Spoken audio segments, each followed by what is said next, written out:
నమస్తే, welcome to 4 sides TV prime news. నేను విజయశంకర్. ముందుగా హెడ్లైన్స్ చూద్దాం.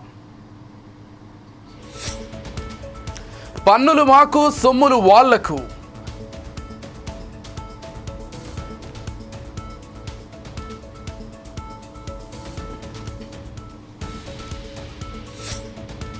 ప్రముఖ ఆలయాల్లో మహాశివరాత్రి ఏర్పాట్లు, శివపార్వతుల కళ్యాణ ముచ్చట్లు.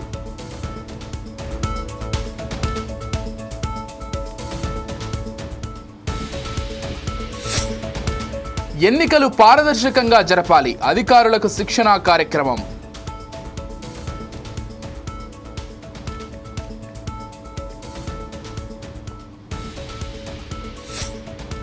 అర్హత లేదు, ఆరోపణలెందుకు?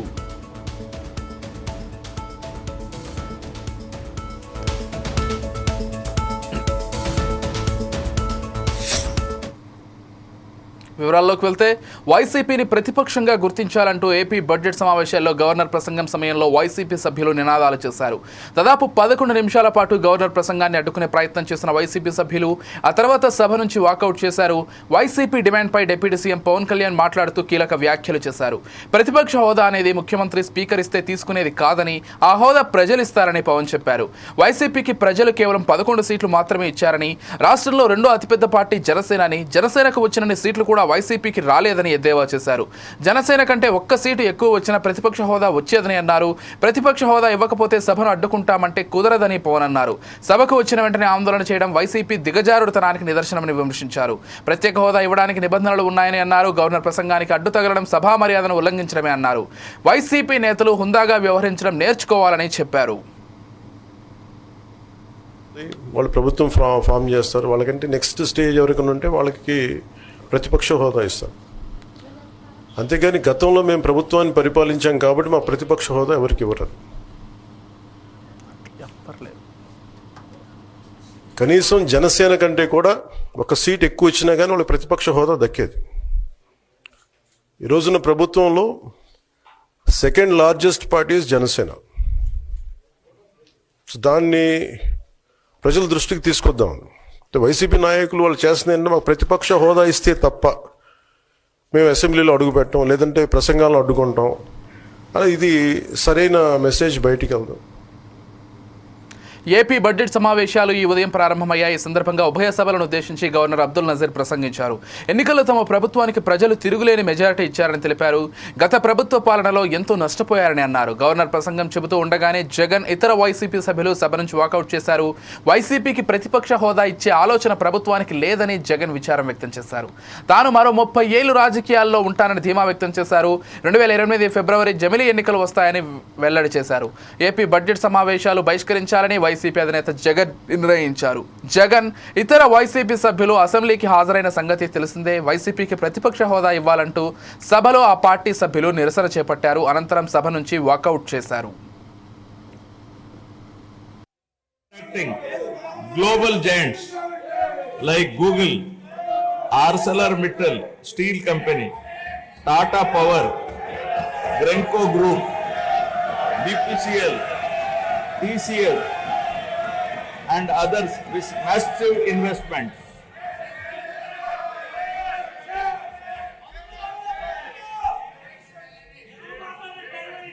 Today, investors have pledged their MLC ఎన్నికల్లో కాంగ్రెస్ అభ్యర్థిని ఓడించేందుకు ఎవరి ఓటు వేయాలో భారాస అధినేత కేసీఆర్ చెప్పాలని సీఎం రేవంత్ రెడ్డి డిమాండ్ చేశారు. ఎవరి గెలుపు కోసం కేసీఆర్ కుటుంబం పనిచేస్తుందో చెప్పాలన్నారు. కరీంనగర్లో నిర్వహించిన ఎన్నికల ప్రచారంలో రేవంత్ మాట్లాడారు. భారాస, భాజపా చీకటి ఒప్పందంలో భాగంగానే కాంగ్రెస్ను ఓడించాలని చెబుతున్నారు. 11,000 టీచర్ ఉద్యోగాలు ఇచ్చింది కాంగ్రెస్ ప్రభుత్వం కాదా అని ప్రశ్నించారు. భారాస పాలనలో 20వ తేదీ వరకు జీతాలు అడుక్కునే స్థాయికి ఉద్యోగులను కేసీఆర్ ప్రభుత్వం దిగజార్చింది అని రేవంత్ రెడ్డి విమర్శించారు.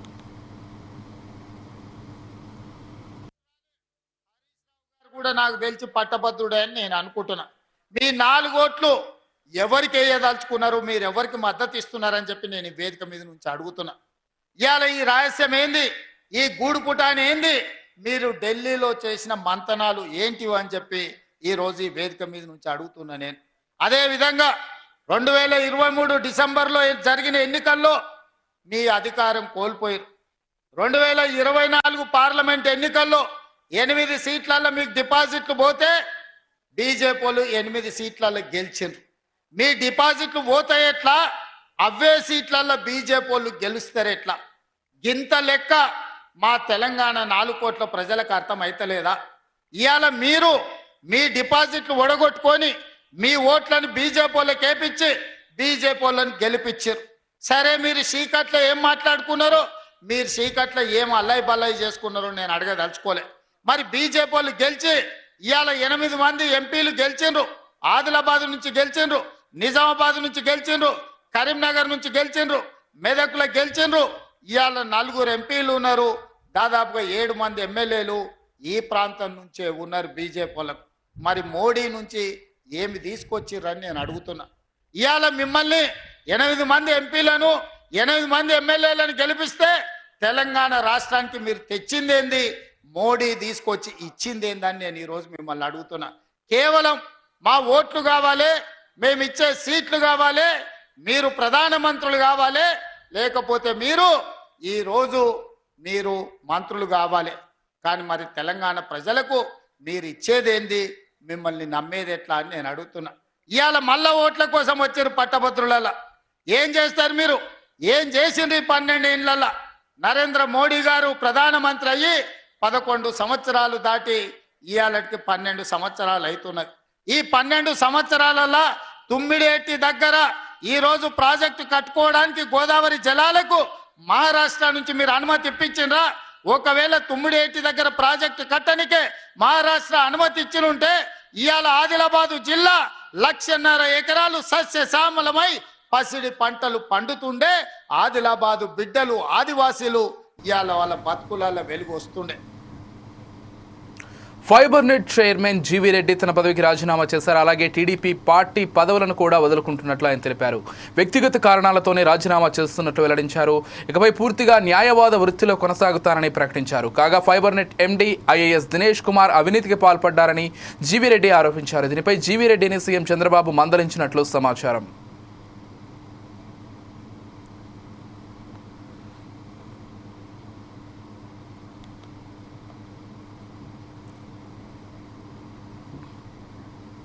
తెలంగాణ ప్రజలు పన్నులు కడితే 42 పైసలు మాత్రమే వాటాగా వస్తున్నాయి. బీహార్, ఉత్తరప్రదేశ్కు అన్ని నిధులెందుకు అనేది కిషన్ రెడ్డి చెప్పాలని రేవంత్ అన్నారు. మీ ఆలోచనతో ఓటు వేసి కాంగ్రెస్ అభ్యర్థిని గెలిపించాలన్నారు.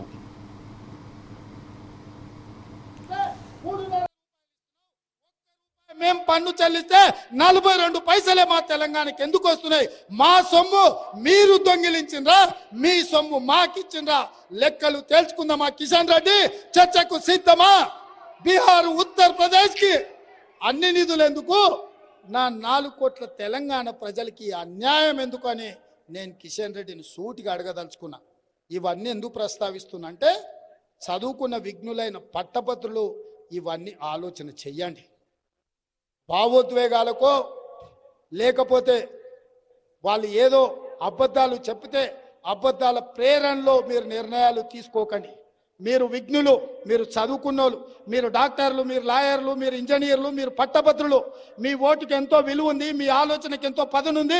తెలంగాణ ఉద్యమాన్ని చేసిన వాళ్ళు మీరు, తెలంగాణ రాష్ట్రాన్ని సాధించిన వాళ్ళు మీరు. మీ ఓటు ఎవరికి వేయాలనో విచక్షణతోనే వేయండి. ఈ రోజు ఆలోచన చేయండి. మీ సమస్యలు పరిష్కరించడానికి జీవన్ రెడ్డి గారికి ఓటేస్తే మీకోసం జీవితాన్నే ఇచ్చిండు. ఇవాళ నరేందర్కు ఓటేయండి. అండగా నిలబడి మీ పనులు పరిష్కరించే బాధ్యత నాది. ఇవాళ పొన్నం ప్రభాకర్కి మీరు ఓటేస్తే తెలంగాణ రాష్ట్రాన్ని సాధించండు మిత్రులారా. ఇవాళ అందుకే మీరు ఆలోచన చేసి నిర్ణయం తీసుకోండి.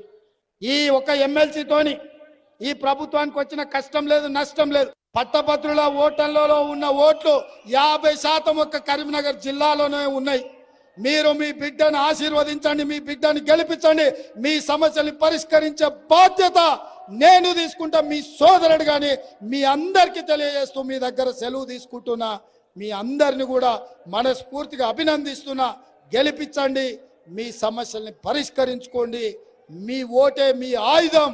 మీ ఓటు అనే ఆయుధంతో బీజేపీ, బీఆర్ఎస్ కుట్రల్ని ఛేదించండి అని తెలియజేస్తూ మీ అందరి దగ్గర సెలవు తీసుకుంటున్న మిత్రులారా.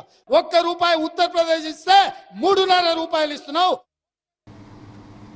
శాసన మండలి ఎన్నికలను పారదర్శకంగా నిర్వహించాలనేందుకు సంబంధించి పోలింగ్ ప్రక్రియపై పూర్తి అవగాహన కలిగి ఉండాలని జిల్లా అదనపు కలెక్టర్ నగేష్ పేర్కొన్నారు. ఎమ్మెల్సీ ఎన్నికల నిర్వహణ, పోస్టల్ బ్యాలెట్ పోలింగ్ విధానంపై ప్రిసైడింగ్ అధికారులు, సహాయ ప్రిసైడింగ్ అధికారులు, ఓపీఓలు, తహసీల్దార్లకు శిక్షణ కార్యక్రమం నిర్వహించారు. ఈ నెల 27వ తేదీన ఉదయం 8 గంటల నుంచి సాయంత్రం 4 గంటల వరకు జిల్లాలోని పోలింగ్ కేంద్రాల్లో ఎన్నికలు నిర్వహించనున్నట్లు తెలిపారు. అన్ని పోలింగ్ కేంద్రాల్లో సీసీ కెమెరా నిఘా పెట్టాలన్నారు. ఓటింగ్ గోప్యతను ఖచ్చితంగా అమలయ్యేలా చూడాలని ఆదేశించారు. ఎన్నికల సంఘం గుర్తించిన 14 రకాల గుర్తింపు కార్డుల్లో ఏదైనా ఒకదానిని ఓటు వేయడానికి తమ వెంట తప్పనిసరిగా తీసుకురావాలన్నారు. ఈ గుర్తింపు కార్డుల్లోని చివరి 4 అంకెలను సంబంధించిన ఫామ్లలో అధికారులు నమోదు చేయాలన్నారు.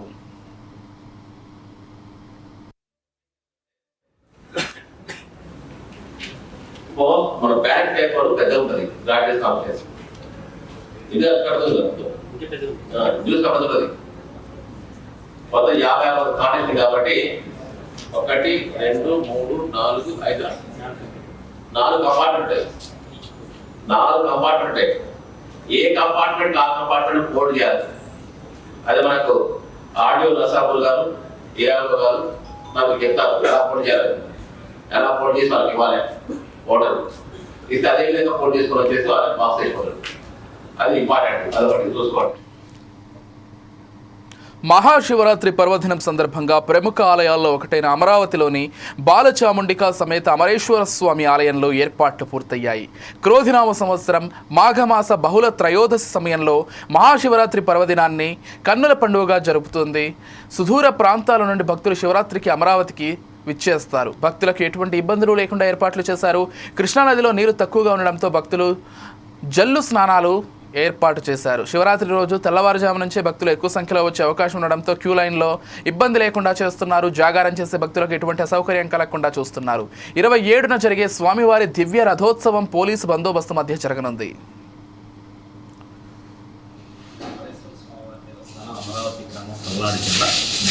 స్వామివారి దేవస్థానం నందు మహాశివరాత్రి బ్రహ్మోత్సవాలు 23/2025 నుండి 4/3/2025 వరకు నిర్వహించుతూ పెద్దలు నిర్వహిస్తున్నారండి. దీనిలో వచ్చేసేటప్పటికి 26/2/2025 మహాశివరాత్రి పర్వదినంగా పరిగణించబడుతుంది. ఆ రోజు ఉదయం 4 గంటల నుండి సాయంత్రం 4 గంటల వరకు అభిషేకాలు అనుమతించబడతాయి. 4 గంటల సాయంత్రం 4 గంటల నుంచి 5 గంటల వరకు కూడా విరామం ఉంటుంది. మరలా 5 గంటల నుండి రాత్రి 12 గంటల వరకు కూడా దర్శనాల అవకాశం కల్పించబడుతుంది. 27/3/2025 తెల్లవారుజామున 3 గంటలకి స్వామివారి కళ్యాణోత్సవం నిర్వహించబడుతుంది. అదే రోజు సాయంత్రం 4 గంటలకి వచ్చేసేటప్పటికి మహా దివ్య రథోత్సవ కార్యక్రమం. సుమారు 25,000 నుంచి 30,000 మంది భక్తులు దేవస్థానం దర్శనార్థం వస్తారని చెప్పి ఒక అంచనా వేసి ఉన్నాము. దీనికోసం వివిధ శాఖల సమన్వయంతో ఇప్పటికే ఏర్పాట్లన్నీ పూర్తి చేసి ఉన్నాము. ఇంకా కొంచెం ఏర్పాట్లు ఉన్నాయి. అవి రేపు ఉదయం 10 గంటలలోపు అవన్నీ కూడా పూర్తి చేయగలుగుతామని చెప్పి నమ్మకం ఉంది. అలాగే భక్తులందరికీ కూడా ఈ ఎండ నుంచి ఎండ తాకి నుంచి కాపాడటానికి అని చెప్పి చదువు పని లాంటి ఏర్పాటు చేసి ఉన్నాము. నిరంతరము భక్తులందరికీ మంచినీరు అలాగే మజ్జిగ ఉచిత ప్రసాదాలు ఏర్పాటు చేసి ఉన్నాము. సుమారుగా 3,000 మంది భక్తులకి అన్నదానం వితరణ కూడా జరుగుతుంది దేవస్థానంలో. భక్తులందరికీ తెలియచేయండి ఏమనగా భక్తులందరికీ కూడా దేవస్థానంలో ఏర్పరిచిన సౌకర్యాలన్నీ సద్వినియోగపరచుకోవాలని, స్వామివారి దర్శనం చేసుకుని క్షేమంగా. దేశవ్యాప్తంగా ఉన్నత మున్సిపాలిటీల ఎంపికలో భాగంగా స్వచ్ఛ సర్వేక్షణ్ కార్యక్రమంలో నెల్లూరు నగరపాలక సంస్థ ఉత్తమ ర్యాంకు సాధించేందుకు ప్రతి ఒక్కరూ కృషి చేయాలని కమిషనర్ సూర్యతేజ పిలుపునిచ్చారు. రాష్ట్ర ప్రభుత్వం నిర్దేశించిన ప్రజా సమస్యల పరిష్కార వేదికను నెల్లూరు నగరపాలక సంస్థ కార్యాలయంలో కమాండ్ కంట్రోల్ విభాగం సమావేశ మందిరంలో నిర్వహించారు. కమిషనర్ సూర్యతేజ అర్జీదారుల నుంచి వినతి పత్రాలు స్వీకరించారు. స్వచ్ఛ సర్వేక్షణ్ అభిప్రాయ సేకరణ కోసం నగరంలో vote for web, vote for QR code పోస్టర్లను నగర వ్యాప్తంగా ప్రచారం చేయాలని కమిషనర్ తెలియజేశారు. ప్రతి ఒక్కరూ స్వచ్ఛ సర్వేలో నిర్దేశించిన 10 ప్రశ్నలకు జవాబులు అందజేసి తమ అభిప్రాయాలను వెలిబుచ్చాలని కమిషనర్ కోరారు. టిట్కో గృహాలు కౌన్సిల్ అయిన వారికి వారు చెల్లించిన మొత్తాలను తిరిగి చెల్లించడంతో పాటు ఆయా గృహాలను నూతన లబ్ధిదారులకు కేటాయించనున్నామని తెలిపారు. దానికి సంబంధించి 7 రెవెన్యూ అను పబ్లిక్ హెల్త్ సంబంధించి ఒక్కొక్క గ్రీవెన్స్ కూడా రిసీవ్ చేసుకోవడం జరిగింది. ఇంకా కూడా గ్రీవెన్సెస్ చూడటం జరుగుతుంది. ఖచ్చితంగా ఏవైతే మనకి పీజీఆర్ఎస్లో వచ్చిన గ్రీవెన్సెస్ అన్నీ కూడా మనకి విత్ ఇన్ ఎస్ఎల్ఏ అన్ని ఫినిష్ అయ్యేలాగా, అలానే నెక్స్ట్ పీజీఆర్ఎస్కి వచ్చేటప్పటికల్లా త్వరితగతిన ఇవన్నీ విత్ సాల్డ్ ఇది with 100% satisfaction of the complaint చేసేలాగా అందరికీ కూడా ఇన్స్ట్రక్షన్స్ ఇవ్వడం జరిగింది. ఈ రోజు కూడా చాలా గ్రీవెన్సెస్ మీద ఫీల్డ్ విజిట్స్కి కూడా చాలా మందిని పంపించడం జరిగింది. సో అక్కడ కొన్ని సర్వే చేయడం కానీ కొన్ని అక్కడ సంబంధించిన సమస్యల గురించి పరిష్కార మార్గం చూపించడం జరుగుతుంది. సో అందరూ కూడా ఈ సదవకాశాన్ని వినియోగించుకోవాలని కోరుకుంటున్నాను. Thank you. నెల్లూరు నగరంలో స్వచ్ఛ సర్వేక్షణ్ ప్రారంభించడం జరిగింది. మనకి దేశవ్యాప్తంగా స్వచ్ఛ సర్వేక్షణ్ కార్యక్రమం జరుగుతూ ఉంది. దీంట్లో నగరాలన్నిటికీ కూడా స్వచ్ఛత మీద ర్యాంకింగ్ ఇవ్వటం జరుగుతుంది. దీంట్లో భాగంగా మనకి ప్రతి సిటిజన్ దగ్గర నుంచి కూడా, అంటే నెల్లూరు నగరవాసులు అందరూ కూడా ఈ స్వచ్ఛ సర్వేక్షణలో QR కోడ్ని స్కాన్ చేసి కానీ, లేకపోతే స్వచ్ఛ సర్వేక్షణ ఏడుపాయల అమ్మవారి ఉత్సవాలు 26, 27, 28 తేదీల్లో జరగనున్న కారణంగా జాతర ఏర్పాట్లు ఆర్డీఓ రమాదేవి పరిశీలించారు. భక్తులకు ఎలాంటి ఇబ్బంది తలెత్తకుండా జిల్లా యంత్రాంగం అన్ని ఏర్పాట్లు చేయడం జరుగుతుందన్నారు. అమ్మవారి దర్శనం కోసం వచ్చే భక్తులకు స్నానఘాట్లు, బారికేడ్లు ఏర్పాటు చేయడం జరిగిందన్నారు. తెలుగు రాష్ట్రాలతో పాటు కర్ణాటక, మహారాష్ట్ర నుంచి దాదాపు 8 లక్షల నుంచి 10 లక్షల మంది భక్తులు వచ్చే అవకాశం ఉందన్నారు. పార్కింగ్ సదుపాయం ఏర్పాటు చేయడం జరిగిందన్నారు. దర్శనానికి వచ్చే భక్తులకు ఎలాంటి ఇబ్బంది తలెత్తకుండా దేవాదాయ ధర్మాదాయ శాఖతో పాటు ఇతర శాఖల వారు ఏర్పాట్లు చేస్తున్నారన్నారు. 1000 మంది పోలీసులతో భారీ బందోబస్తు ఏర్పాటు చేశారు.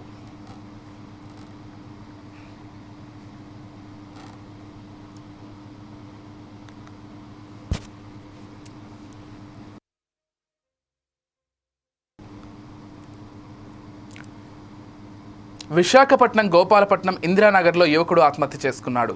తనపై తప్పుడు కేసు పెట్టారన్న అవమానంతో ఆనంద్ సూసైడ్ చేసుకున్నాడు. తన స్నేహితుడు పరుసు ఏడాది కిందట పోవడంతో అదే పరుసు 2 రోజుల క్రితం ఆనంద్కి దొరకడంతో ఆనంద్ మరో వ్యక్తిపై గోపాలపట్నం పోలీస్ స్టేషన్లో సోమేష్ ఫిర్యాదు చేశారు. నేరం అంగీకరించమని పోలీసులు ఒత్తిడి తేవడంతో మనస్తాపం చెంది ఆత్మహత్య చేసుకున్నాడని తల్లిదండ్రులు, బంధువులు ఆరోపిస్తున్నారు. తమకు న్యాయం చేయాలని గోపాలపట్నం పోలీస్ స్టేషన్ వద్ద బంధువులు ఆనంద్ మృతదేహాన్ని పెట్టి నిరసన వ్యక్తం చేస్తున్నారు. న్యాయం జరగలేదు సార్, అన్యాయం జరిగింది.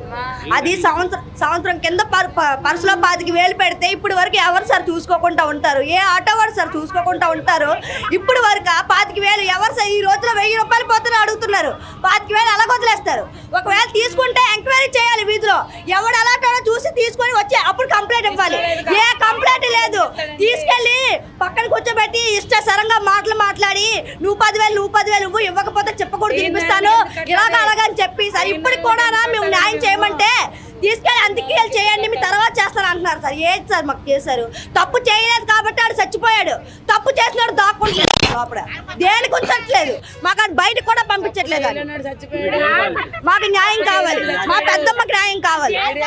ఆడికి ఒక్క మాట కూడా అన్నట్లేదు సార్. మాకు పోలీసు వాళ్ళు మమ్మల్ని కొడుతున్నారు, మీరు వెళ్ళండి మమ్మల్ని తోసేస్తున్నారు సార్. మేము కూర్చుంటాం దా అని చెప్పి సాక్ష్యాలు లేవు. స్టిక్కర్ ప్యాకెట్ మీద రాశారు సార్, నేను ఏ తప్పు చేయలేదు, పర్సు దొరికింది అందులో పనికొచ్చా కాబట్టి అతను పిలిచి నేను ఇచ్చినందుకు నా మీద ఇలా నిందలేశారు, నాకు పోలీసు వాళ్ళు ఇలా అవమానించారు, నేను అవమానం తట్టుకోలేకపోతున్నాను అని చెప్పి అబ్బాయి నేను మధ్యాహ్నం ఊరేసుకుని చచ్చిపోయాడు సార్. 2 రోజులు బట్టి ఏడ్చుకొని అన్నం తినకుండా ఏడ్చుకొని ఉన్నారు సార్. ఫ్యామిలీ ఎంత మంది ఫ్యామిలీ సార్, ఆడికి ఏ తప్పు దేనికి చేస్తారు? ప్రతి ఒక్కరిని ఎంక్వైరీ చేయండి. ఇప్పుడు కూడా ఆనంద్ ఎలాంటోలో ఎంక్వైరీ చేయండి. మీరు కేసు పెట్టారు కరెక్టే, 25,000 పెట్టినట్టు ప్రూఫ్ ఏంటి ఇచ్చేసనే ఒక్క మాట అడగలేదండి. దొంగల్లా కూర్చోబెట్టారు, క్రైమ్ అండి, పైకి క్రైమ్ ఇచ్చారు, కూర్చోబెట్టి ఇలా చేతులు కట్టి నా కొడక నీకు మాత్రం పప్పు కూడా నిన్నున్నవను నిన్ను ఇచ్చానని బెదిరించారండి. వాళ్ళేమించి పెద్ద క్యాస్ట్ వాళ్ళండి, మేము చిన్న క్యాస్ట్ వాళ్ళండి. క్యాస్ట్ అని కిందను కూర్చోబెట్టి లోకు చేసి మా క్యాస్ట్ పేరు ఇచ్చేసి మాట్లాడారండి. వాళ్ళకి ఇప్పటికీ ఒక్క మాట అనట్లేదు. ఇప్పుడు మనిషి పోయింది, నిన్నటి వరకు మనిషి పోయిందండి, మా దగ్గర ప్రూఫ్ లేదు. ఆ కుర్రోడు లెటర్ రాసి ఫ్రిడ్జ్ కవర్లో ఎట్టేసి చచ్చిపోయాడండి. ఆ ప్రూఫ్ దొరికింది, అయినా వాళ్ళు భయపడట్లేదు. విశాఖ జీవీఎంసీ మున్సిపల్ కాంట్రాక్టర్ల సమస్యలు ఇతర ముఖ్య అంశాలు వారి సమస్యలు పరిష్కరించాలని కోరుతూ ఆంధ్రప్రదేశ్ మున్సిపల్ కాంట్రాక్టర్ల వ్యవస్థాపక అధ్యక్షుడు జీవీఎంసీ కాంట్రాక్టర్ల అసోసియేషన్ చైర్మన్ రొంగలి జగన్నాథం కోరారు. ఇప్పటివరకు జీవీఎంసీ కాంట్రాక్టర్లకు 400 కోట్ల రూపాయలకు పైగా బకాయిలు ఉన్నాయని, తద్వారా జీవీఎంసీ కాంట్రాక్టర్ల కుటుంబాలు ఎంతో ఆవేదన చెందుతున్నాయని, తక్షణమే జీఎంసీ మేయర్ గొలగని హరివెంకట కుమారి తక్షణమే స్పందించాలని అన్నారు. 6.5 ఏళ్ల క్రితం పెండింగ్లో ఉన్న స్పెషల్ డెవలప్మెంట్ ఫండ్ సుమారు 6 కోట్లు ఇప్పటికీ చెల్లించలేదన్నారు. కోర్టుకు వెళ్లిన వారికి చెల్లించాలని పేర్కొన్నారు. 2 రోజుల క్రితం జీవీఎంసీ కాంట్రాక్టర్లు వారి కుటుంబాలతో కలిసి తమ ఆవేదన కూడా అధికారులకు వెళ్లబుచ్చారని అన్నారు. కాంట్రాక్టర్ వ్యవస్థలో లోకల్గా జీవీఎంసీ కాంట్రాక్టర్లు అనగానే చిన్న కాంట్రాక్టర్ వ్యవస్థ కోట్లాది రూపాయలు చిన్న వర్కులు చేసి చిన్న వర్కులు చేయడం జరుగుతుంది. ఇవాళ జీవీఎంసీలో ఇవాళ ఆంధ్రప్రదేశ్ రాష్ట్రంలో ఇవాళ జీవీఎంసీకి ఆర్థికంగా పరిపుష్టి ఉన్న కార్పొరేషన్ విశాఖపట్నం మున్సిపల్ కార్పొరేషన్. అలాంటి జీవీఎంసీలో ఈరోజు ఏంటంటే కాంట్రాక్టర్ వ్యవస్థలో కాంట్రాక్టుల పనులు చేసి సుమారు 12 నెలల కాలం కావస్తుంది. కాంట్రాక్టర్లు ఈవేళ రోడ్డును పడ్డారు, ఆవేదన చెందుతున్నారు, ఆత్మహత్యలు చేసుకుంటున్నారు. ఆ పరిస్థితుల్లో ఈరోజు రోడ్డును పడే పరిస్థితి వచ్చింది. ఏ ప్రభుత్వాలు ఎవరితో ఉన్నాయి, ప్రభుత్వాలతో సంబంధం లేకుండా ఈ నగరాన్ని అభివృద్ధి నడిపించడంలో భాగస్వాములైన జీవీఎంసీ కాంట్రాక్టర్లు ఈవేళ రోడ్డును పడే పరిస్థితి ఏర్పడదు. వాళ్ళకి ఈవేళ 12 నెలల కాలంలో సుమారు 400 కోట్ల రూపాయలు జీవీఎంసీ ఇవ్వాల్సి వస్తుంది. ఈ 400 కోట్ల రూపాయలు ఏవైతే ఉన్నాయో ముఖ్యంగా ఈ జనరల్ ఫండ్స్ తర్వాత అమృత్ కానీ జీజీఎంపీ కానీ ముఖ్యంగా ఇవి prime time updates. Keep watching Foresights TV.